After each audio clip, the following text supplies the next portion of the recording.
The following podcast is a mass media production. Hi, I'm Josh Galindo. And I'm Krystal Galindo. Welcome to the Going Galindo Rugrats and Renovations podcast. A lifestyle podcast where we will offer our experience and expertise in building real, lasting wealth through renovating and flipping homes. And the chaos that comes with balancing a family of 6, leaving nothing unsaid. Follow our wild ride we call life and apply our lessons to your own journey.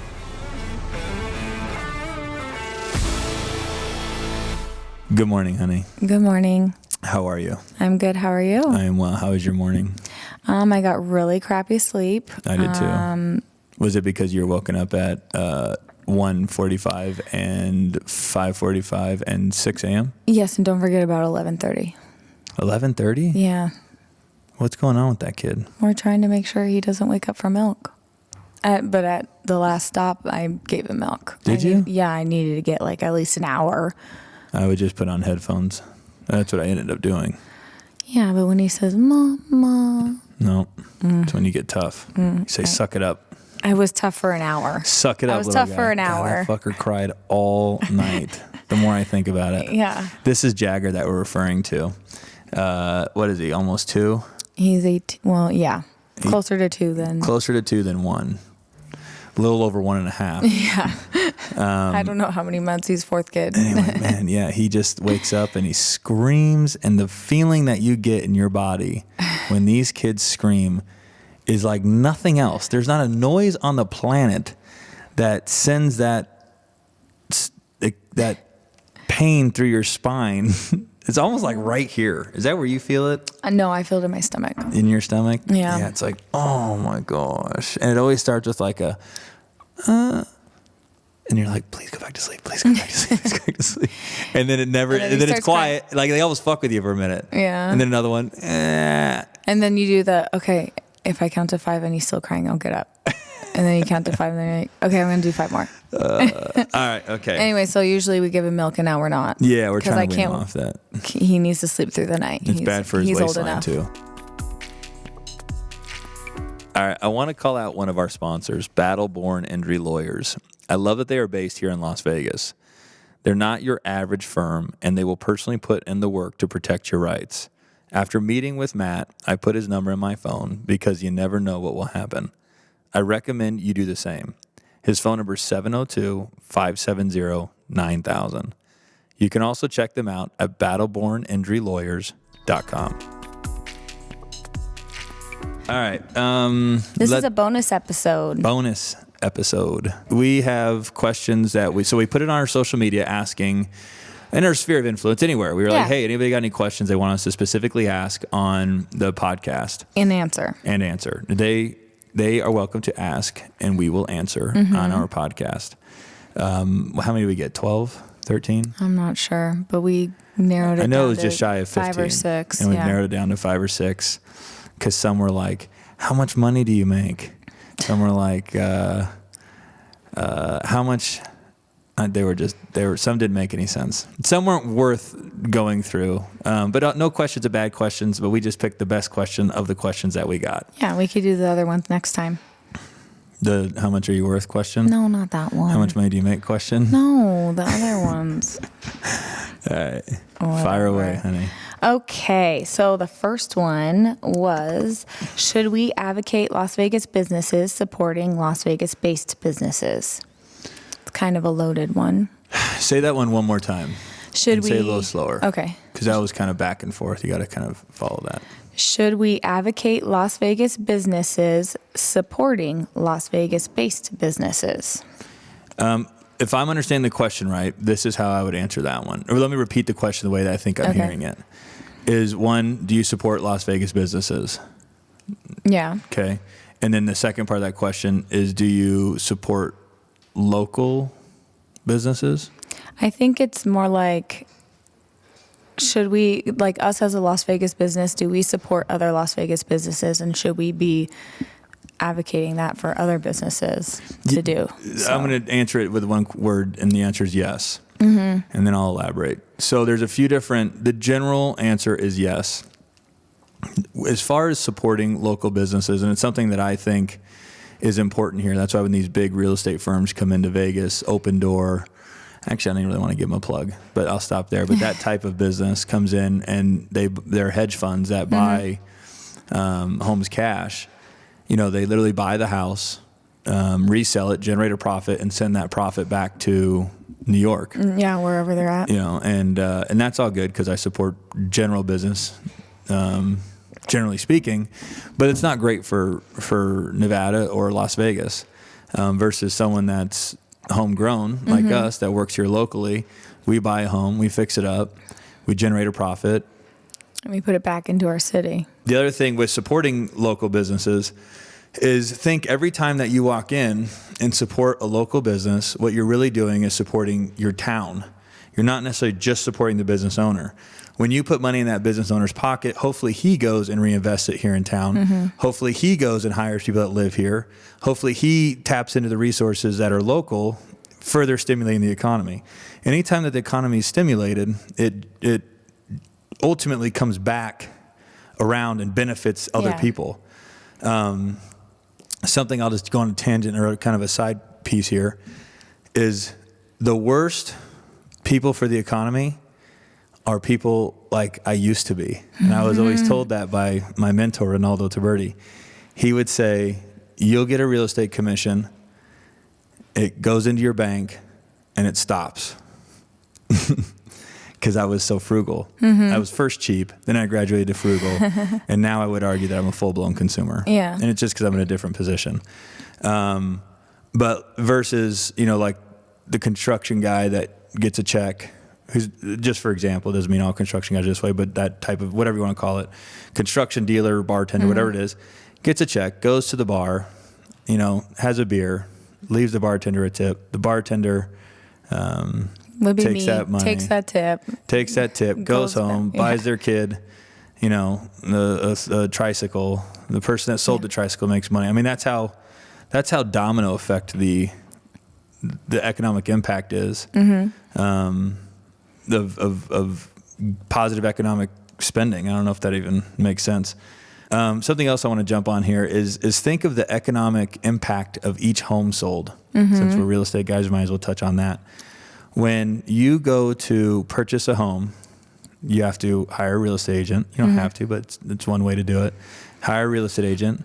Then you put the offer under, then you write offers on homes. And then once you have an accepted offer, you open escrow. I was say title and escrow. You stimulate title and escrow. Feel free to jump in when I say something like that. So you'll keep track of the people.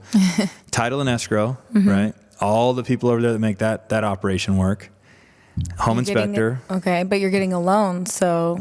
A home inspector. Okay. You got to hire the home inspector. More economic stimulation. Then you got to go get a loan, which you got to hire a loan officer. Then you have to get an appraisal, have to order an appraisal.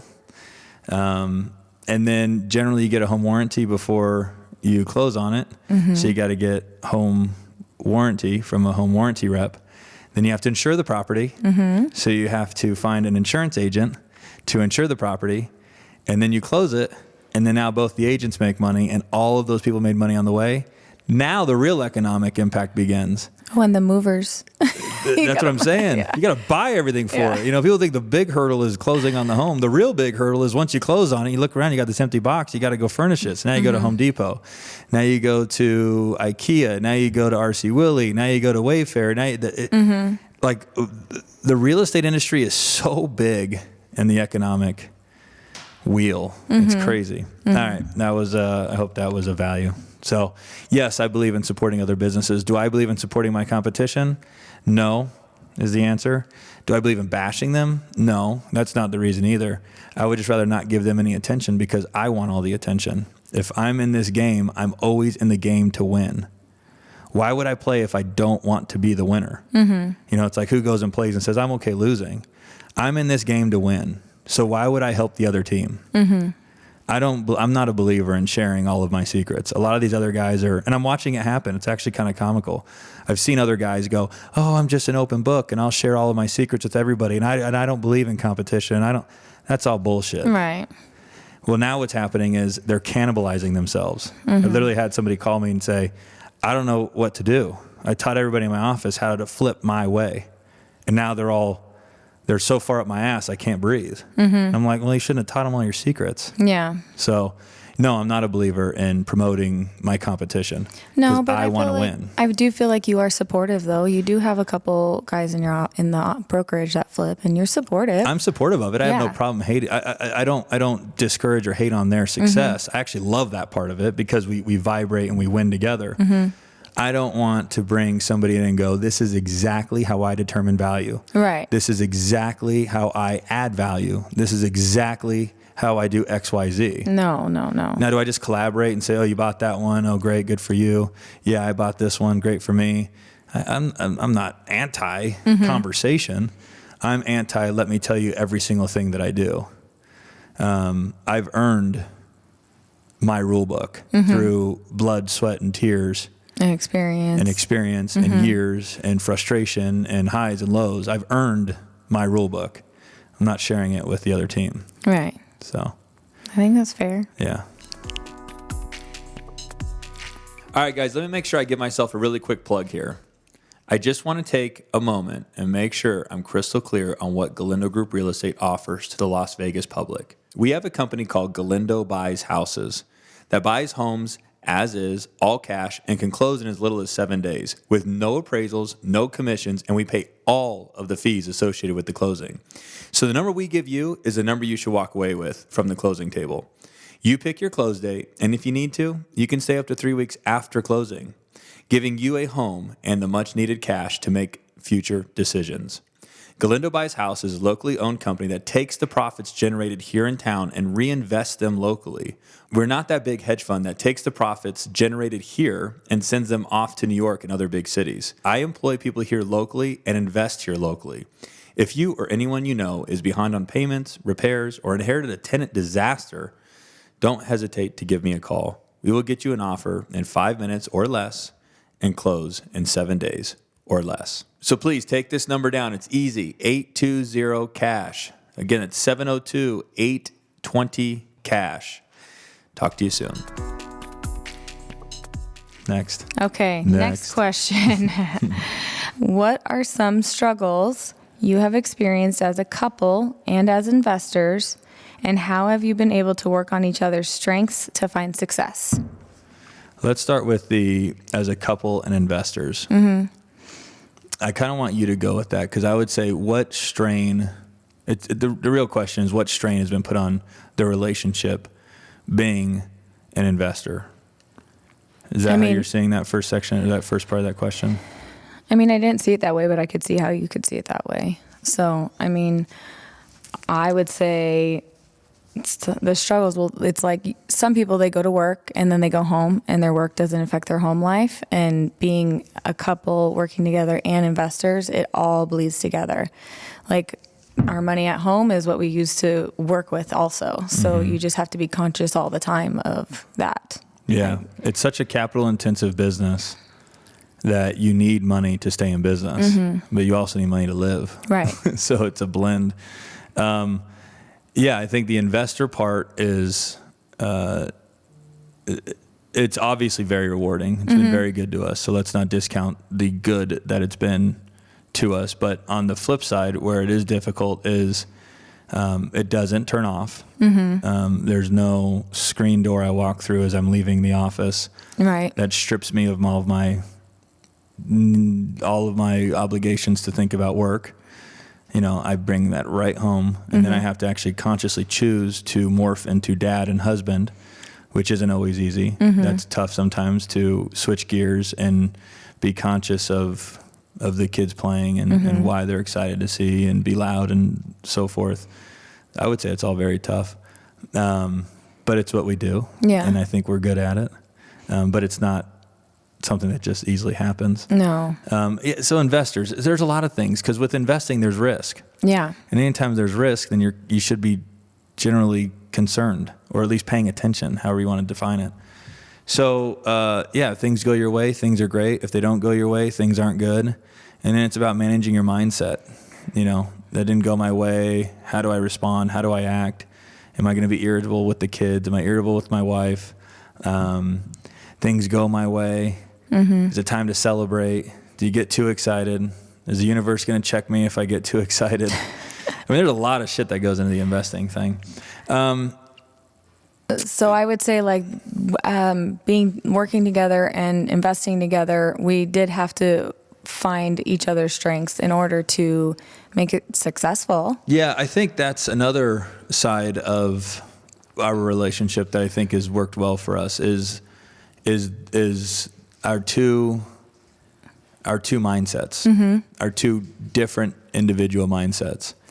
I know, I always tell you it's good I'm not the same as you. It is. Yeah. And in the moment, nobody wants to have someone not be the same because obviously that creates friction or resistance to the idea that you've got. But the upside is that it could slow me down. And so, because often my big thing is let's just make the decision and see if it works instead of heeing and hawing on if it'll work. Let's just make the decision now. And instead of anticipating all these bad things and they may never even happen. So that's always been my big thing is why am I anticipating all these bad scenarios? And then not making my decision based on an imaginary bad scenario when that bad scenario may never even happen. Right. It may never even happen. So now I'm wasting time analyzing it. So for me, I'm always just go. Okay, now that's good. Sounds sexy. But on the flip side, that's where I think you come in. Is it's a sobering moment where you'll say, you should consider it this way or that way, or did you look at it this way? And then there's oftentimes, how does this really play out, and what happens if it plays out this way?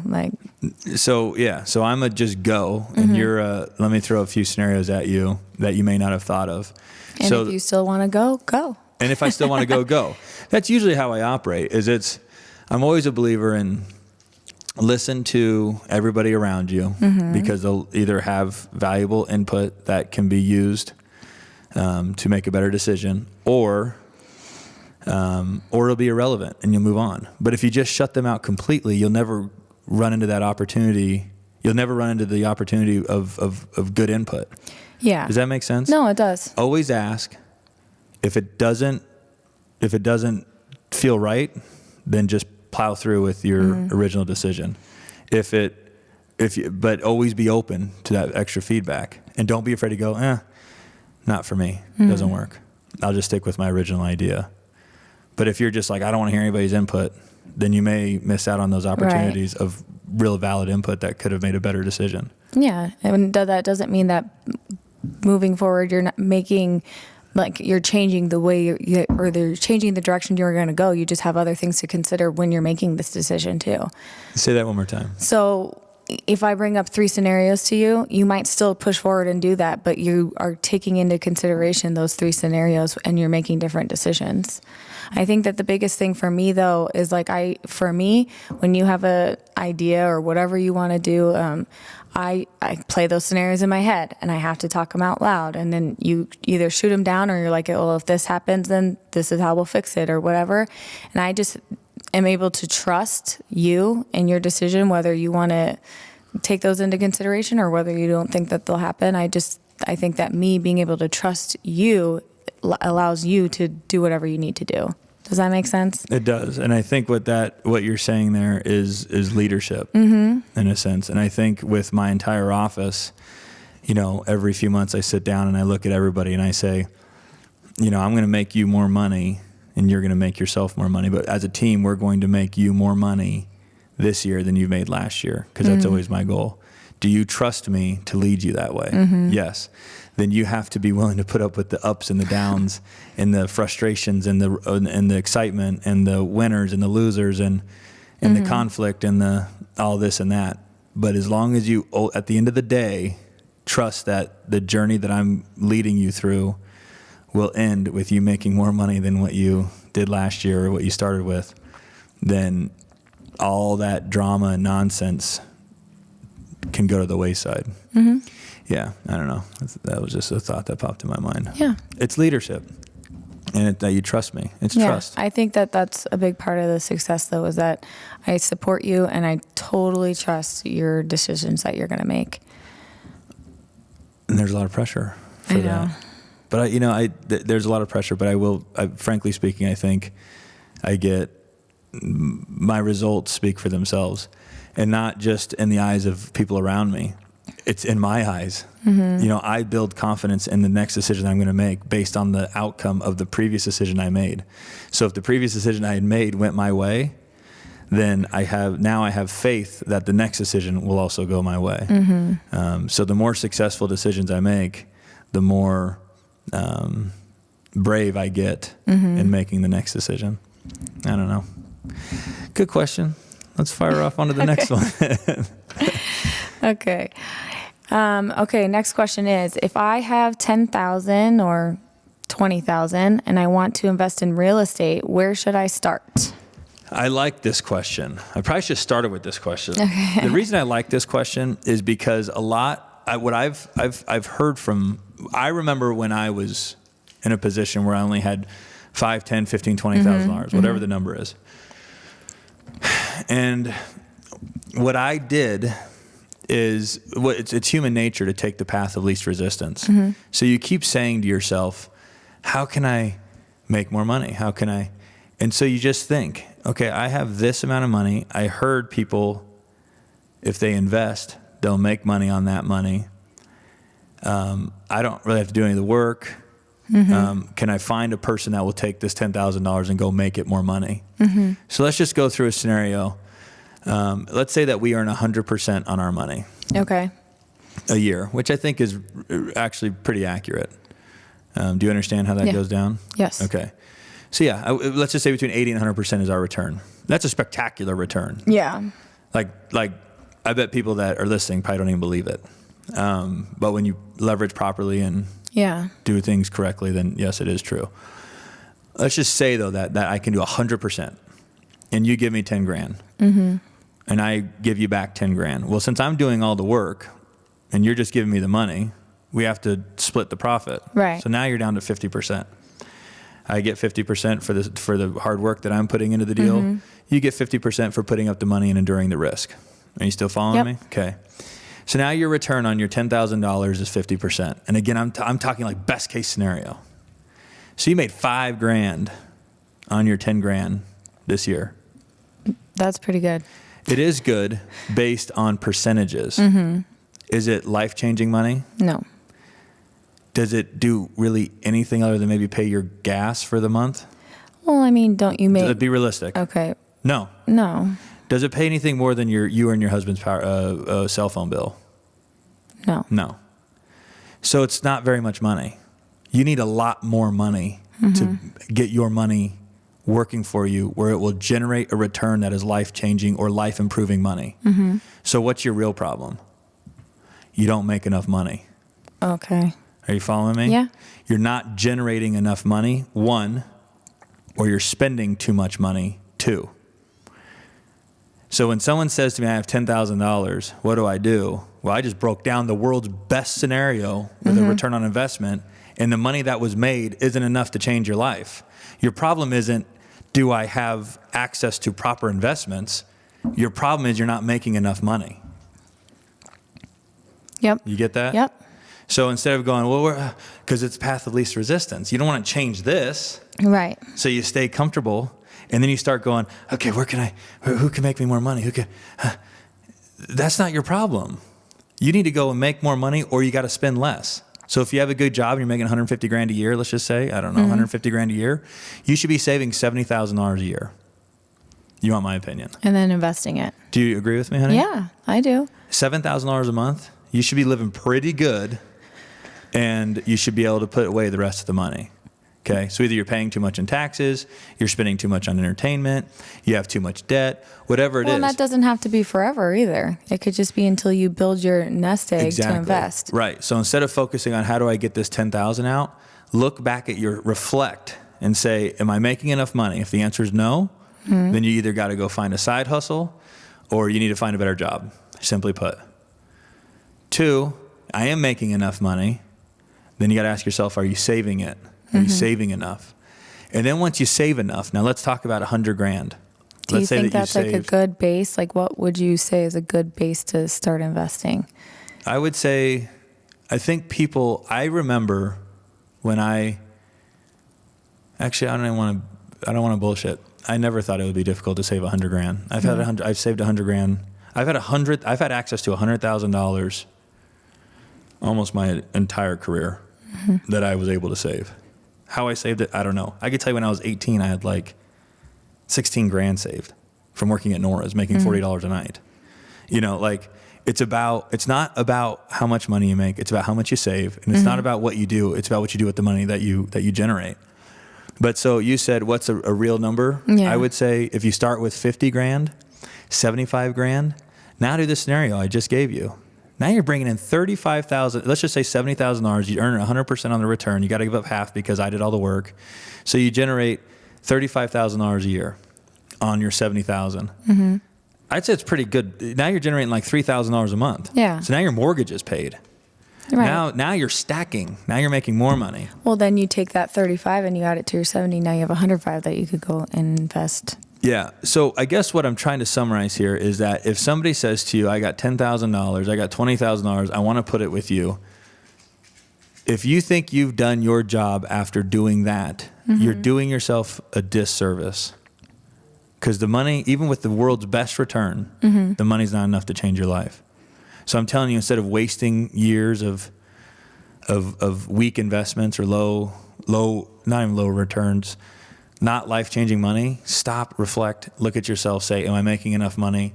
No, I need to make a change there. Yeah. You know what I'm saying? Yeah, totally. I hope that made good sense. I think it makes sense. To me, it's a money problem. It's not an investment problem. There's investments everywhere. You can walk in every business and go, I'll give you $10,000. What can you do with it? And again, I just use 100% return on investment. Most people, the average return's like 20%. Right. So if you give somebody $10,000, you're going to make $2,000. Yeah. You talk about staying in the rat race forever. Like you're not getting out of that rat race anytime soon. Right. So instead of trying to figure out where to invest my money, just save it and go figure out how to make more of it. Was that too intense? It's pretty intense. It's okay. I just get asked it all the time. I get asked it by my family, by my agents, by this, and it's like, oh, I got $5,000, I got $10,000, I got $20,000. I got to just tell you, I'm going to give you a story. I think this is where I realized this. I had somebody come to me that I knew made at least $300,000 a year, and that person said they'd like to invest with me. I said, how much access do you have? How much capital do you have access to? That person told me $25,000. Hopefully I was doing 80 miles an hour on the freeway. I almost opened the door and just rolled out of the car. I was so shocked. Yeah. What the fuck are you spending that kind of money on? Where did $270,000 a year go? You know, if you do the math, like let's just play this game for a second. The thing is, people don't have this real conversation. It's all math. Let's say you make $300,000 a year. Divided by 12. That's $25,000 a month. If you do your taxes right and you set up different entities, you may be able to save some money on taxes. But let's just say gross. And that's everybody's going to discount this conversation because I didn't take into account taxes. But $25,000 a year at $300,000. If you divide that by 4, that's $6,250 a week. If you divide that by 7, that's $892 a day. You have to think, to blow through 300, you have to spend $892 a day every single day for 365 days a year. Like every single day, you got to focus on spending $892. You'd have to go to Target every single day. A Krystal Target run at that. No, but think about that. You know what I'm saying? Yeah. So when you do those numbers, you ask yourself, my God, we don't spend that. I mean, No. we live a great life. I know we don't spend that kind of money. No. So, all right, next. It makes sense. Good Thank you. job. I felt good about it. Okay, good. All right, for all you listeners out there that have a wish list of some home renovations or handyman projects that you need help with, now is the time to do it. You have to reach out to Nick. Nick is our contractor that we work with at Galindo Group, and he's very dependable. He's willing to help with a project that's small or large, and he'll move quickly. Don't waste any more time and give Nick a call. If you're in need of some home renovations and tired of waiting, you need to reach him at 480-235-8148. You can also check out his work on Facebook or Instagram at The Real Nick Marietta. Okay, the next question is, do you offer training or mentorship programs? So I don't know if this is related to flipping or real estate or what that's related to, but I think there's what I would be able to confidently say that I would mentor somebody under mindset first, because I think mindset is everything. Yes. Then flipping, and then understanding the real estate transaction process. So I'm going to leave that one off. So I'm just going to stick with mindset and flipping. Yes, and that is going to be a segue from this podcast that we will begin to move into. And I would expect it would be anywhere between $1,000 and $1,500 a month. And you would get a combination of mentorship, which in the form of mindset, and then mentorship in the form of mechanics surrounding flipping. And my goal would be to have between 10 and 15 clients, and I'm generating an extra $200,000 a year. So, yeah. And do I think $1,500? I think $1,500 a month is cheap. Yeah. If somebody came to me and said, when I was 19, and said, "Hey, for $15,000 a year, which is less than college, I'll teach you a skill that will turn you into a millionaire, a multi-millionaire, assuming you do everything the way I did, for $15,000 a year," you wouldn't be thinking straight if you said no. I listen to Mindset Mentor podcast all the time. You know, I love that one. Yep.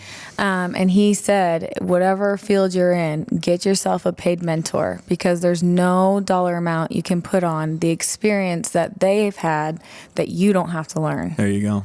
That's my biggest thing about the people that I've taught flip around me. Like, I started this game in 2000. I really started the game in 2005. Yeah. I really began my journey of learning real estate in 2005. I began specifically flipping in 2007 and a half, 8. That's 2008, 2018. That's 12 years, now 13 years. 13 years, yeah. Of experience that the people I've taught didn't have to waste. Like, think about that. Yeah, you literally can't put a dollar amount on the experience, No. because you've lost the money on all those challenges you've had. Or made the money. Yeah, Whatever or it was. made the money. Whatever Yeah, it was. whatever But it yeah. was. But No, it's priceless. So, yeah, and I would actually love to do it. There's a few things I'd love to do, and I'll just go through them since we've got people's ears. I'd like to formalize our Galindo Gives efforts. And I'd like to focus on children that are missing one parent or the other. I know I grew up without a solid father figure in my life, and I would like to help teens that don't have that. That don't have that, yeah, and are entering into the real world. And I'd like to teach them real world shit, like how to fuck your credit up, how because to you've save had money. a lot of mentors throughout your life, and these kids don't have one. You fill that for them. Yeah. So I would like to do that. And that would, obviously, that has nothing to do with being a mentor and being paid for it. I would like to just be the energy behind helping these. I would prefer Help it to be guide them. teenagers. Yeah. But Galindo Gives, and then obviously opening up the mentorship program. So Yeah, I think that's good. I think you'd be good at it. I think I would be too.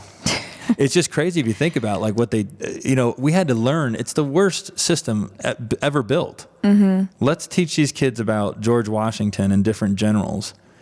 And let's teach them, I never got out of pre-algebra 1A. And my understanding of pre-algebra, like as a senior, I was taking pre-algebra 1A. My understanding is that like as a freshman, you take pre-algebra. Well, because pre-algebra would be too difficult, they created pre-algebra 1. And then because pre-algebra 1 was too difficult, they created pre-algebra 1A. And that's what I took as my math credit. Anyway, and now I look back at it, why did I waste all that time on it? When somebody should have been teaching me return on investment. Somebody should have been teaching me how an amortization schedule works on your house. Someone should be teaching me how much is a down payment. I'm about to be 18 and they're going to release me into this world with all of this stimulation and then give me a credit card to go and satisfy the stimulation. Like, believe it or not, I've heard people around me say, I didn't think I had to pay back the credit card. What? On everything that is valuable to me. When they told me the statement, they understood otherwise. Right. But they were referencing that time in their life, saying at that the reason I fucked my credit up is because at that time I didn't believe I'd have to pay him back. Isn't that crazy? Yeah, that's crazy. Okay. Who taught you about credit? My parents. They taught me everything about credit. Okay. I mean, there's some people don't have that. I was listening to a buddy of mine tell me about, kind of this youth that is less privileged. Mm-hmm. The second they turn 18, the adults or the other people immediately attach themselves to their credit to keep funding their lives because they've already destroyed their credit. So this 18-year-old is destroyed the second he turns 18. Yeah. You know what I'm saying? Yeah. Like, you got to preserve. I remember I had friends co-signing for friends, like just crazy shit like that. It's like, dude, is nobody teaching you these things? Right. And they aren't. Instead, they're worried about pre-Algebra 1A and George Washington in the Civil War and dumb shit like that. Yeah. I learned all about the political system. You know where I learned it? How? Watching CNN? Between Fox News, CNN, and MSNBC, and paying attention to each election. Mm-hmm. That's how I learned it. So I shouldn't have been wasting time in school focusing on that. I should have been learning about other shit that would actually benefit me as an adult. Or what about relationships or psychology of relationships or marriage and why marriage is valuable beyond what the Bible says. Yeah. When you're selling a home, you want to make a great first impression, and the House of Vegas understands this. There is no better way to make that impression than with high-quality furniture that fits the house perfectly. Give my good friend Thomas at the House of Vegas a call for your home staging needs. They know time is money and will act quick. Their number is 310-503-3611. How do you find construction crew? How do I find a construction crew? Yes. That's a hard one. That is a hard one. It's a great question. How do I find a construction crew?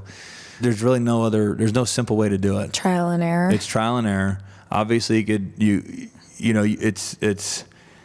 I would just say with finding a construction crew is. I just don't want to say you go on Craigslist. No, yeah, you don't. You based on referrals and it's trial and error. Get 3 bids for everything. Always get 3 bids.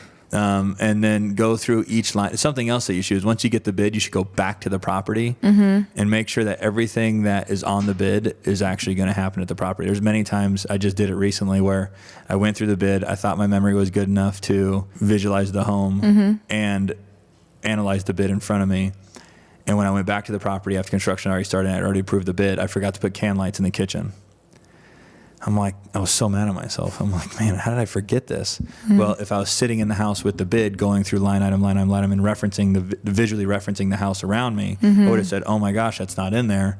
And I would have remembered. So that's some good advice around that. But the starting thing is you can go on Craigslist. Go on Craigslist, type in the trade that you're looking for. There'll be somebody on there. And then you just start building rapport with those people. You need to infiltrate that circle. And so, like, if a tile guy, I'm sure knows a drywall guy. Then you meet the drywall guy. I'm sure the drywall guy knows a framer. Okay, I'm sure the framer knows a baseboard guy. A baseboard guy knows flooring.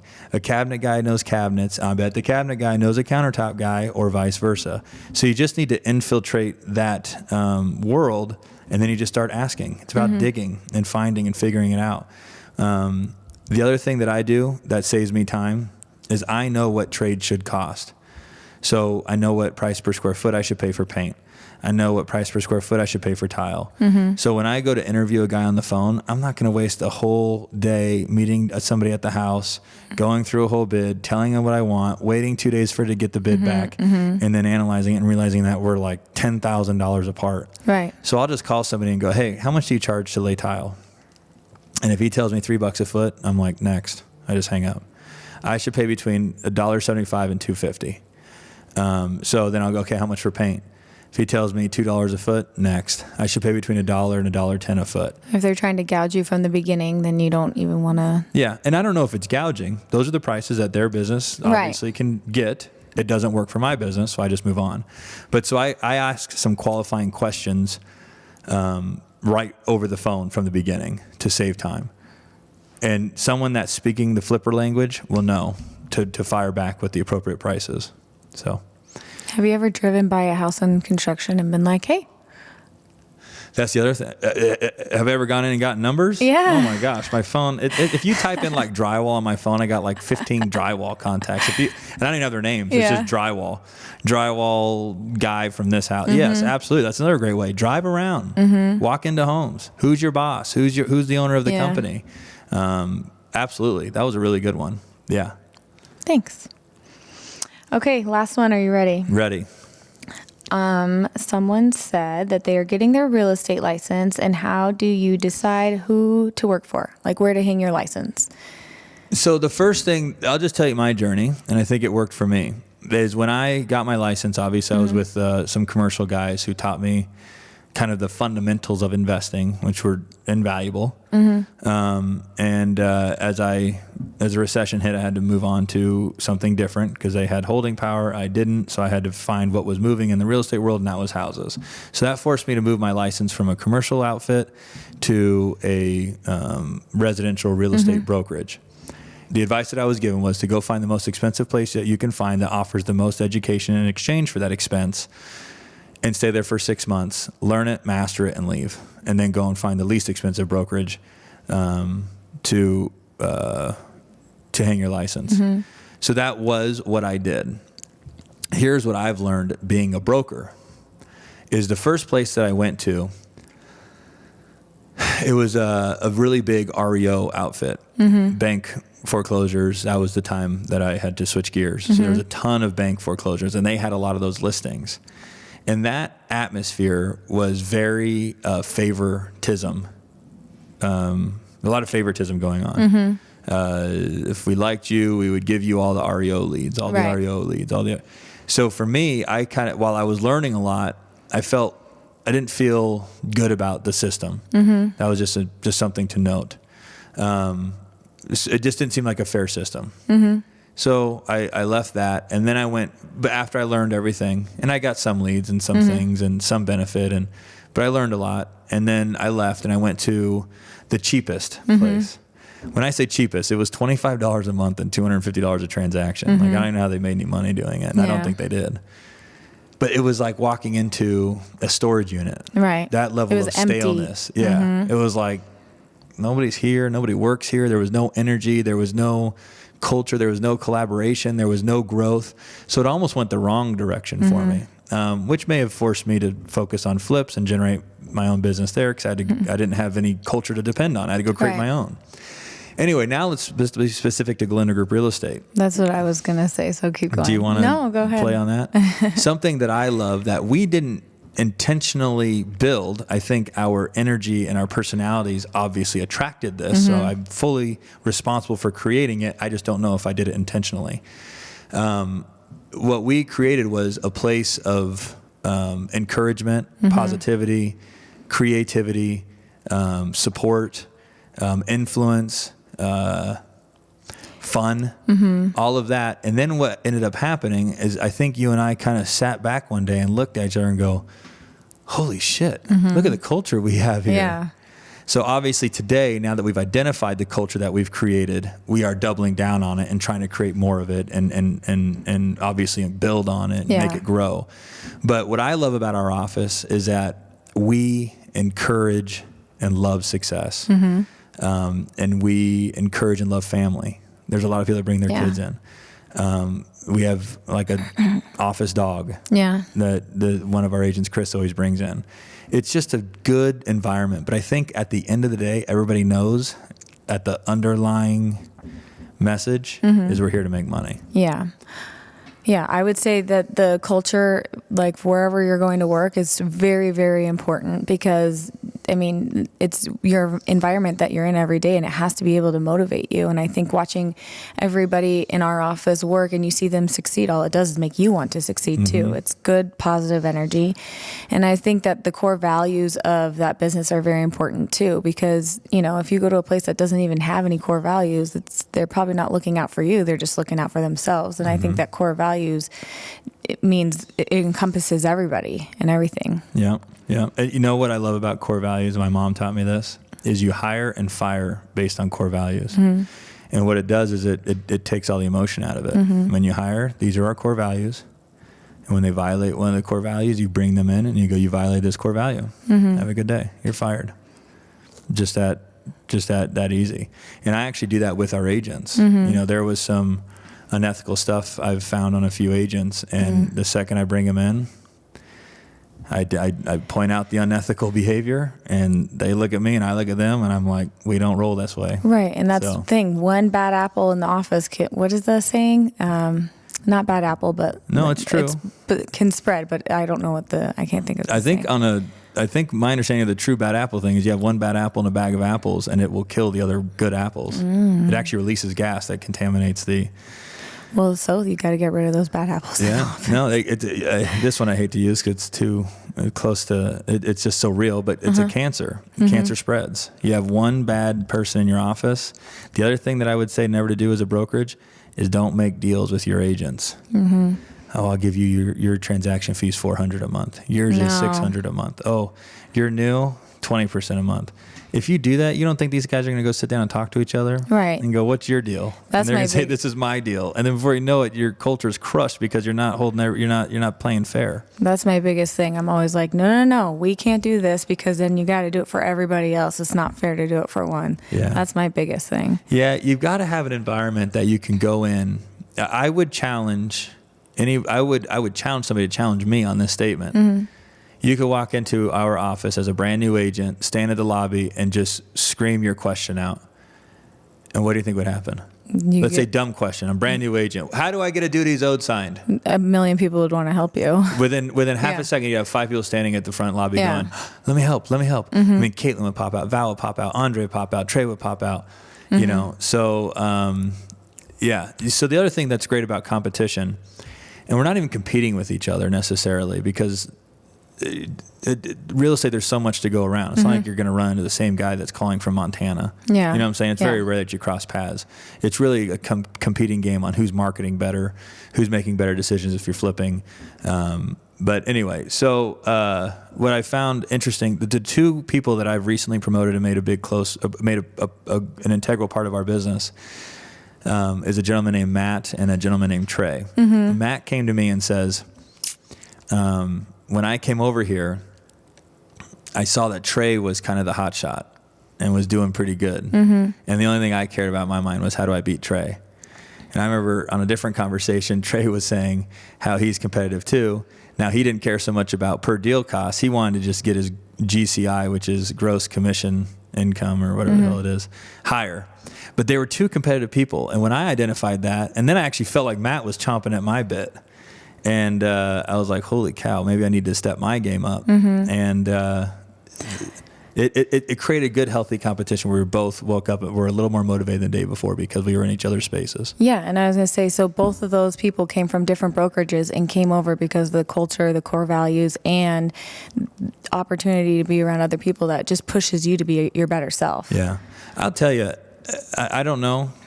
I don't know about other brokers or brokerages, but I can't imagine that you can walk down the hallway, stop at your broker's office, hit him with a question out of the blue, have him stop everything he's doing, answer it, and with a high level of intelligence and experience. I don't think there's 10 of me. No. I just don't think so. So culture trumps everything. So find a place where it has good culture. Find a place that's got good culture. If you need to learn the business, frankly, I mean, all I can do is reference companies. I would say we're a perfect example of, I'm not attracting new agents at the moment. I've got to be honest. So what I would say to do is to go to like a Keller Williams where you give up 50% of your commission, but they give you leads. They teach you how to do the game. And once you got 10 or 15 deals under your belt and you're understanding it a little better, then the next move is to go to another brokerage that provides leads, but doesn't take as much of a chunk of the commission because you're a little bit more experienced and you won't need as much coaching or help. Right. And then as you build your client book base, your client base, then you can go to a 100% program. Right. So. And still get the culture and the workspace and the social and all of that. As much as I love my family, obviously, at the end of the day, it's sometimes it's tough for me to leave the office. I love every single person that's in that space every single day. It's like going to school. You know, you got to do homework, but you really love hanging out in the morning. You love sitting at the lunch table, and you love hanging out after school. And you love sitting next to that cool dude in the class that is funny, and seeing your girlfriend in the hallway, and but you got to do school. So that's the culture I think we've built at Galindo Group Real Estate. Yeah, I would agree. Yeah, that was good. Thanks, babe.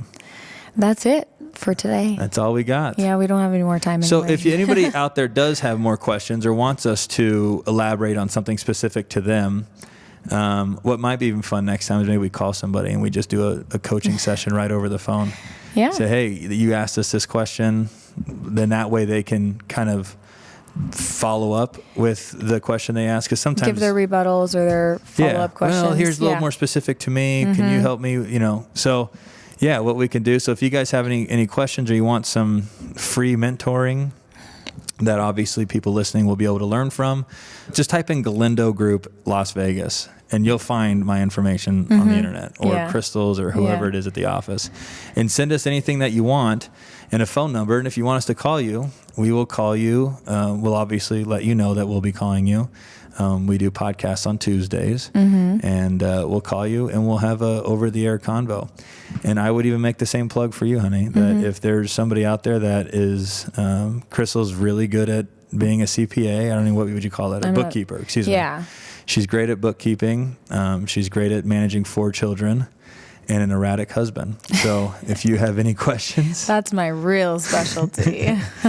If you have any questions in that department, you can call in, and I'd actually love to witness her coach someone through their struggles or, how to capitalize on their wins. So anyway, look us up, send us your information. Instagram or Facebook too, anything, all the platforms. Yeah.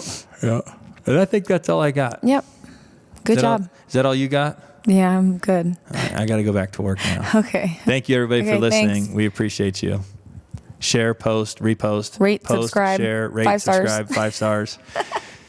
All right, guys, that's going to do it for today. Thank you so much for listening. If you enjoyed the show, please rate, subscribe, and share our podcast. You can also connect with us on social media or at galindogrouprealestate.com. Until next time, thanks again for listening.